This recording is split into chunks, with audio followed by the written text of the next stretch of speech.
prospect that you are helping someone by asking those questions? मैं इसका जवाब हिंदी में दे देता हूं। कल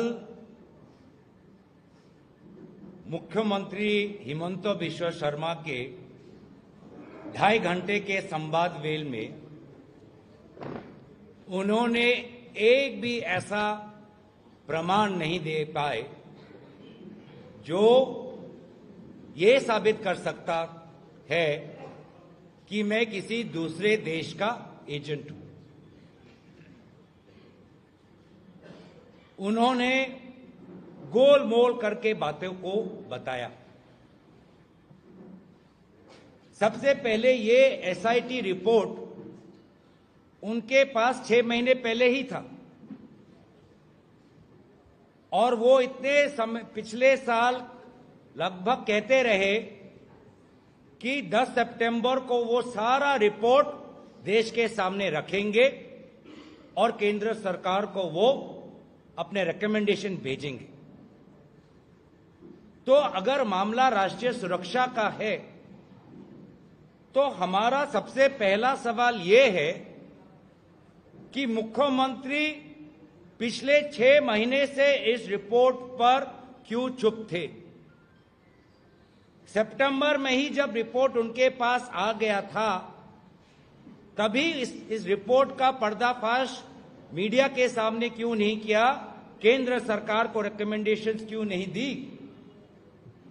इसका वजह सिर्फ ये है कि उन्होंने खुद उस रिपोर्ट को पढ़ा और देखा कि उनके द्वारा गठित एसआईटी ने इतने महीनों के बाद भी कोई एक प्रमाण लाने में, कोई एक सबूत लाने में सफल नहीं हुए।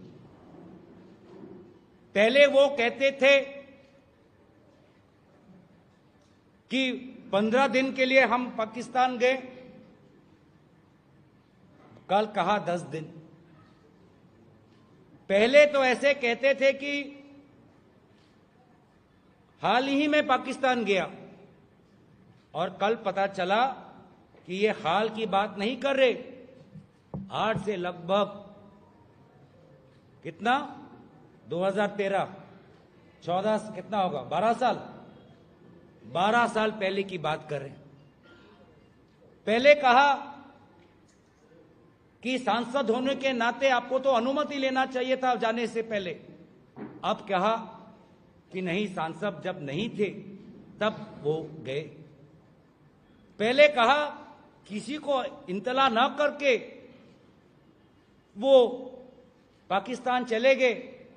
अब कहा कि अटारी वाघा पर जो हमारी जो लैंड बॉर्डर पॉइंट है, जहां पर इस तरफ सरकार के अफसर बैठे रहते हैं, उनको पूरा सर्टिफिकेट देखे। उस प्रक्रिया से, कानूनी प्रक्रिया से हम पार हुए। अब आते हैं उनके एक मूल सवाल पर जिसका उजागर आपने कहा। वो कहते हैं कि असम का एमपी देश के सदन में देश के सीमा को लेकर सवाल क्यों उठा रहा है। और मेरा सवाल ये है, क्यों ना उठाए। क्या असम का एमपी क्या देश के बारे में नहीं सोच सकता?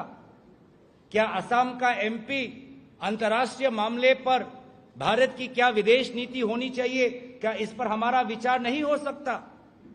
क्या हम असम के एमपी, क्या हम देश के राजनीति के बारे में, देश की सुरक्षा के बारे में हमारे पास कोई जानकारी नहीं, कोई ज्ञान नहीं कि हम सवाल ना पूछे?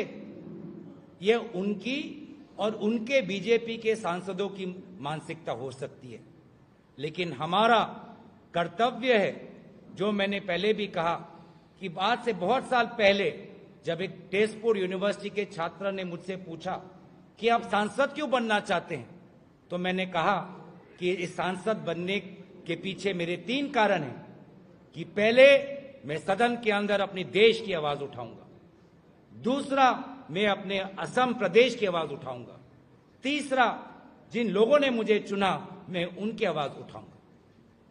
और ये भी हो सकता है, मैं चाहूंगा कि वो थोड़ा पढ़ ले